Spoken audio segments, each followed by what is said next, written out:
Welcome to the Mindful Monk series. It's episode 17. I think it's really 16 because the producer decided that 13 was an unlucky number.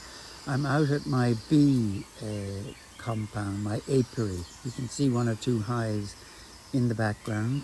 It's drizzling, so I won't stay here too long. But I want to reflect this week on biodiversity. It's National Biodiversity Week in Ireland. The term actually means the animals and plants in a given area. It could be all the animals and plants in a pond, all the animals and plants in this apiary, which is mainly bees, obviously. There's some weeds and trees in the background, as you can see. Or it could be the biodiversity of an ocean.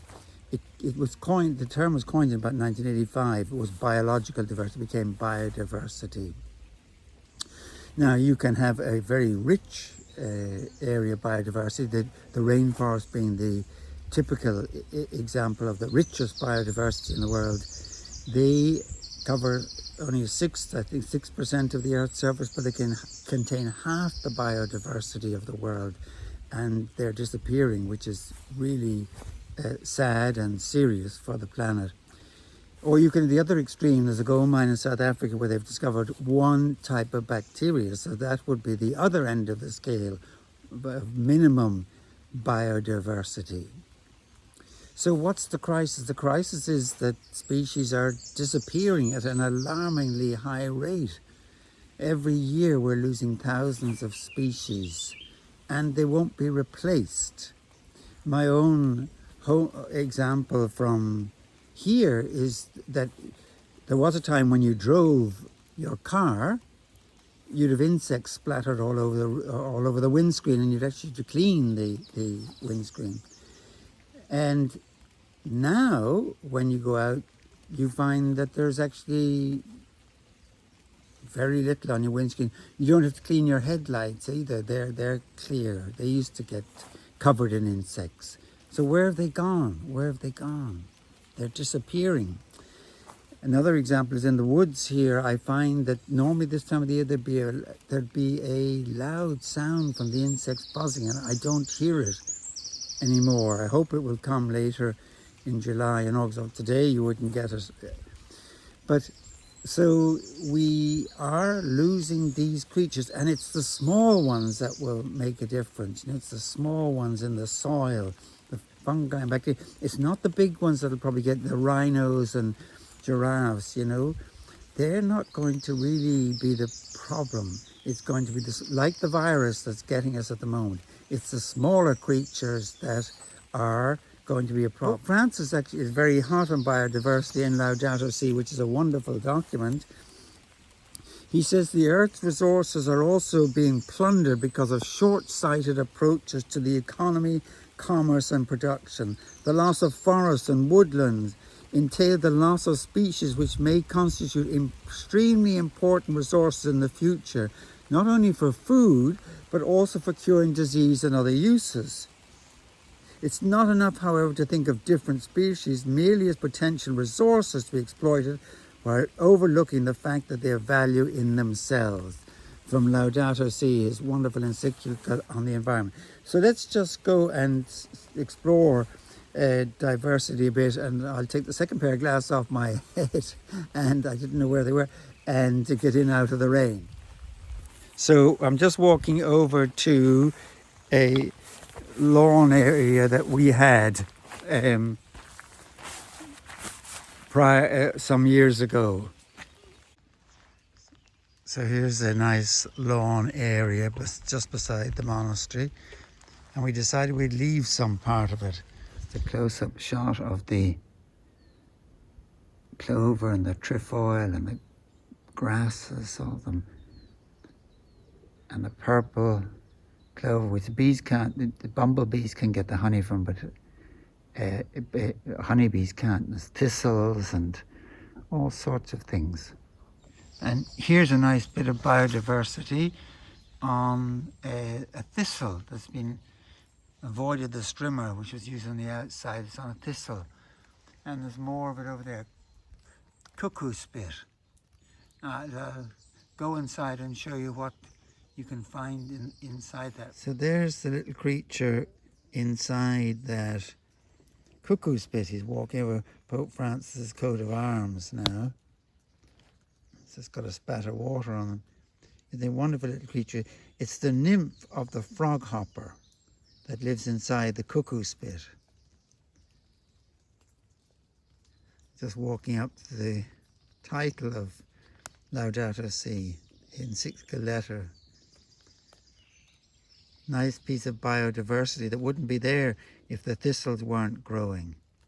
I'll put him back now to go on with his life. So Glenstal was designed as a medieval castle, and in fact they wouldn't have had these great lawns that you can see in the background that have had fields. It was only in the Middle Ages that lawns became a sign developed by the French, the chateaux, the big chateaux, and royalty in England, and it was really a sign of wealth, that you didn't need to put down fields of potatoes or anything else, that you had enough ground that you could just create lawns. And so there was lawns outside the parapets and also inside. So I've come inside the keep. In Glenstal again, you'll see more lawns. And these were a symbol of power, social status and wealth. So no wonder when in the 19th century with the rising middle classes, they adopted lawns. They wanted to show that they too could have this this sign of status. But at first it was only sort of bankers and industrialists who could afford to do this. But then when you had the Industrial Revolution and mowers became a possibility, then it spread much more wisely, and it became a middle class necessity rather than a rich, precious luxury, which it had been in its origins. I'm just wondering whether we can finally shake off this cultural accretion. Really, its history is very brief, and at least set aside part of our lawns for more biodiversity, as we saw earlier. Down the front avenue, and you can see there's not a hedgerow in all these paddocks. There's all this wire fencing, where there really is an opportunity to put hedgerows. And hedgerows are super important. They provide shelter for cattle. They provide protection for birds, little mammals, voles, mice. Here's some lovely hedgerow. There's some honeysuckle. It's unruly looking, unkept. And there we have, all sorts of, those seeds would be good for birds, and the grasses. And all these flowers and the rich ones, and there's a butterfly. Now, if we look in the pasture here, you'll see just pure grass. There isn't a sight of anything. Call them green deserts because nothing else will live in them except cows. Or the odd deer comes in poaching as well, which is good. But there's not a place for a butterfly, a bee. There's nothing for a bunny rabbit. And one day I feel we'll wake up and we'll be looking at each other, the cow and ourselves, and say, well, where did everything else go? And I want to end here with a conversation between God and St. Francis. You know all about gardens and nature. What in the world is going down there on the planet, God says? What happened to the dandelions, the violets, the milkweeds, and the stuff I started eons ago? I had a perfect, no-maintenance garden plan. Those plants grow in any type of soil, withstand drought, and multiply with abandon. The nectar from the blossoms attracts butterflies, honeybees, and flocks of songbirds. I expected to see a vast garden of colour by now, but all I see are these green rectangles, he says to Francis. And St. Francis writes, it's the humans. They started calling your flowers weeds and went to lengths to kill them and replace them with grass. Grass, says God, but it's so boring. It's not colourful. It doesn't attract butterflies, birds or bees, only grubs and worms. And it's sensitive to temperatures, Do these people really want all that grass growing there? St. Francis says, apparently so, Lord. They go to great pains to grow it and keep it green. They begin each spring fertilizing their lawns and poisoning any other plant that crops up in the lawn. The spring rains and the warm weather probably make grass grow really fast, says God. That must make the humans happy. Apparently not, says St. Francis. As soon as it grows a little, they cut it, sometimes twice a week. They cut it, says God. Do they bale it for hay? Oh no, says St. Francis. Most of them rake it up and put it in bags. They bag it? Why? Is it a cash crop? Do they sell it? No, Lord, just the opposite. They pay to have it thrown away. God says, now let me get this straight. They fertilize grass to grow, and when it grows, they cut it off and pay it to throw it away, and pay to throw it away. Yes, sir, says Francis. God, they must be relieved in the summer when we cut back on the rain and turn up the heat. That surely slows the growth and saves them a lot of work. You're not going to believe this, says Francis. When the grass stops growing so fast, they drag out hoses and pay more money to water it, so it continue to grow and mow it and pay to get rid of it. I don't understand this. At least they must have kept some trees, says God. That was a sheer stroke of genius, if I do say so myself. The tree grow leaves in the spring to provide beauty and shade in the summer. In the autumn, they fall to the ground and form a natural blanket to keep moisture in the soil and protect the trees and the bushes. It's a natural cycle of life. St. Francis says, you better sit down, Lord. They've drawn a new circle. As soon as leaves fall, they rake them into great piles and pay to have them hauled away. No, says God. What do they do to protect the shrubs and tree roots in the winter and to keep the soil moist and loose?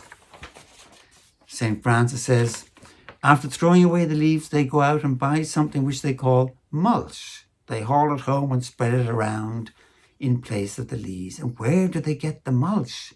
They cut down trees and grind them up to make the mulch. Enough, says God. I don't want to think any more about this. St. Catherine, you're in charge of the arts. What movie have you scheduled for us tonight? St. Catherine, dumber, Lord. It's a story about... God says, never mind. I think I just heard the whole story from St. Francis. The weather has picked up and I decided to conclude this final episode of this series in with my bees, which are, they're working away. You can see the hives in the background.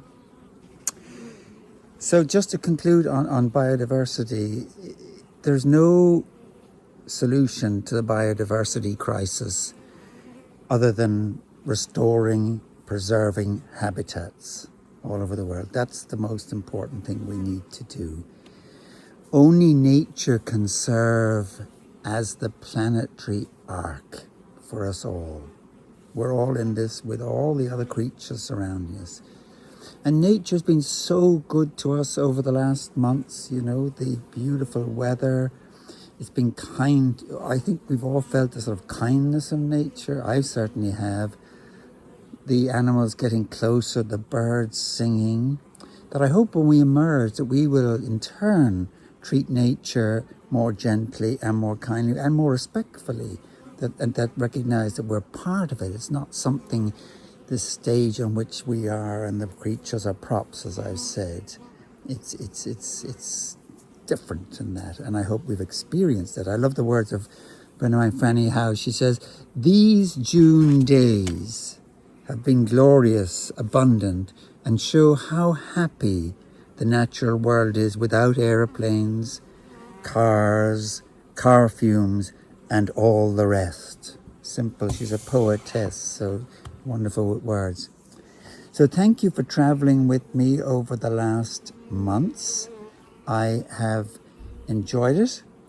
The lockdown, I said I'd do it until the end of the lockdown, and we've arrived at that point. and I'll take a break for July and August, and we'll see about regrouping then. I hope to be back in September. There are many topics which you asked to cover, and I haven't covered: joy, hope, scarcity, abundance. There's more to say about prayer, certainly, and depression and anxiety. So let's see how we go.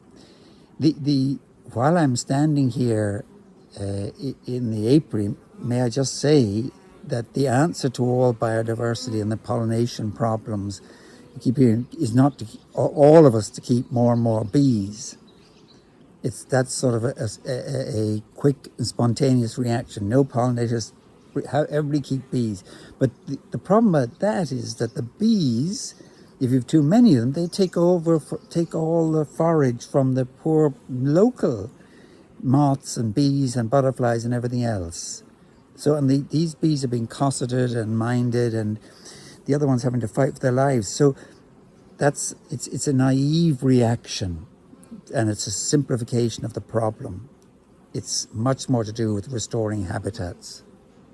So that's why I won't say any more about I don't have too many bees here, hopefully. Just to say, all the episodes will be, after this one, loaded up on my YouTube channel, and I'll try and organize them a bit better and put in descriptions. That'll be gentle work for the summer. Meanwhile, just keep safe, keep well, and let's commit to live life with awareness of ourselves, awareness of what's going on around us. Live with some joy, even through pain. Joy is possible.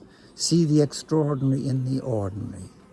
And remember, above all, keep my shoulders are down. I'm quite impressed. I see, keep the shoulders down, and breathing is going to help. So, every blessing to you for the coming months, and I hope you keep safe, and every blessing to you and your family. God bless.